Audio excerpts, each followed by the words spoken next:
客廳以一張米白弧形梳化為核心，曲線設計中和了長線的幾何感。地氈選用霧灰與米色漸層的抽象圖案，與淺木地板呼應，令空間在視覺上更顯開闊。飯廳部分以3幅掛畫以對話式構圖排列，呼應藍色儲物櫃的節奏，並以吊燈的有機造型相互平衡。這種視覺對稱與油光交錯的組合，讓餐區充滿輕盈與家庭共聚的親和感。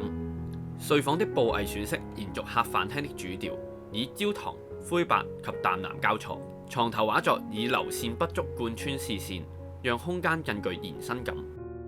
浴室設計則以全石材包圍，鏡櫃兩側的開放層架與燈帶照明，為日常洗滌增添精品級質感。整個單位的軟裝思路是以油色為骨、光影為基、材質為血脈。